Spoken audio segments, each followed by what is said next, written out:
All right, guys, before we get started with our regular programming, I just wanted to make sure that you knew that in the month of March, anyone who enrolls in Unbound gets free registration to Apex, our national student event. So if you know somebody who you've been talking to and they haven't enrolled yet, now is the time. There's a link in the description if you think they'd be interested in that, and let's get started. Ready to go? Yeah. Cool. Do you want to do coffee? I could walk you through how to make coffee. Let's do it. Do you think so? Oh, right now. Right now. Just like that, we're gonna go. Okay.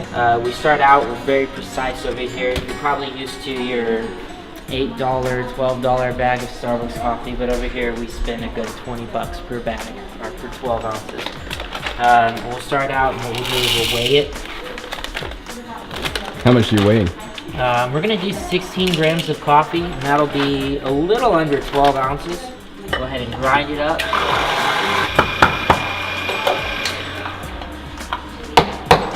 And then what we're gonna go ahead and do is we're gonna take our filter, kettle.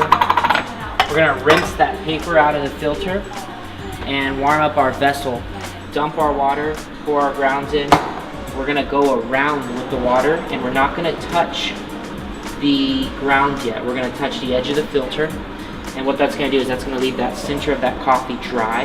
And as that water hits it, it releases CO2 from off of the beans. And that CO2 it's called the bloom. This, you warm the vessel, rinse. And then here's the best part. Follow me. People are walking in and out this door all day. This happens 100 times a day. One day we're going to get someone, but it hasn't happened yet. All right, so we're about 200. So we're gonna pour around. We're gonna leave that dry spot in the middle. You can see the coffee kind of starts to rise a little bit. And typically you'd wait around 15 to 30 seconds till you think it's finished blooming. I think I said my target weight was 256. And there you have it. We'll let that finish up. We'll have an excellent cup of coffee.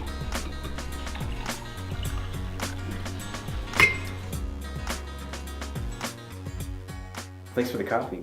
Yeah. For everybody, just let them know your name and what you do. I'm Greg Dragaitis, and I've been working at Lumerit for almost 5 years now, maybe 4 years, 9 months. Mm-hmm. And I am the sales operations manager. What does your job entail for the most part on the day-to-day?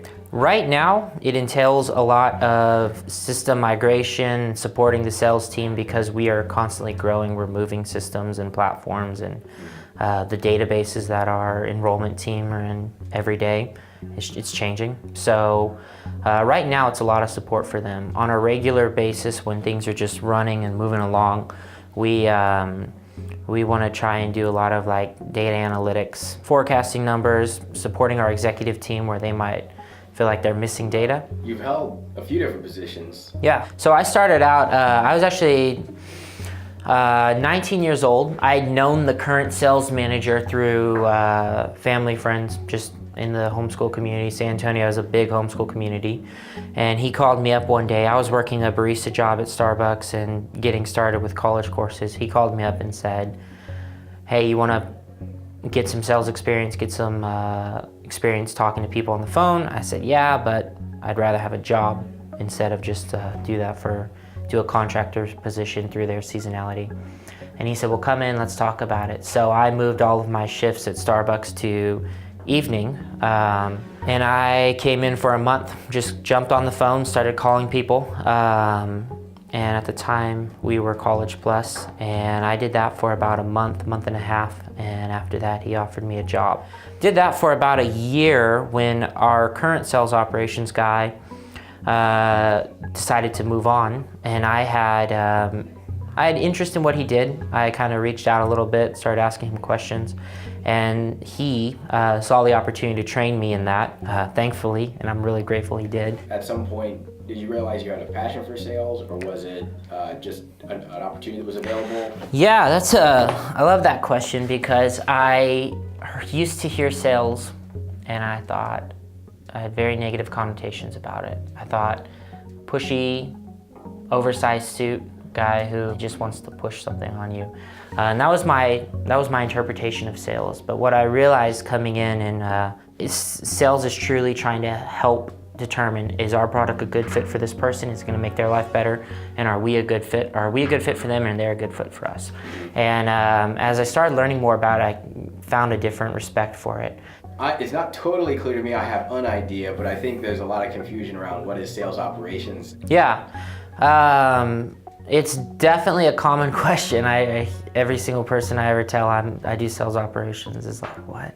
Our IT and our developer teams, they focus on all aspects of the business, all technology, as far as like supporting our students' courses, supporting our internal technology, even our technology that our team uses, like tracking our time, or our student databases. That's kind of their domain. But when it comes to sales and enrollment, that team is so big and such a high priority. We're kind of designated as their IT people. Anywhere in that aspect that we feel we're not serving our students well or wasting the opportunity to get in touch with them, that's kind of where we step in and bridge that gap. And then I've noticed your shirt is Young Life. Yeah. Were you ever part of Young Life? Actually, I'm currently a leader. So I live in New Braunfels, which is about 30 minutes east on 46. From where we are in Spring Branch, and I am a Young Life leader there. So New Braunfels is a really good community. There's a bunch of really great kids, and on Monday nights and then occasionally throughout the week, it's kind of like a big brother program. We just hang out with kids, mentor them, talk about Christ, and just help them through whatever they're going through in life. It's a lot of fun. I really appreciate it. Yeah, thank you. Yeah.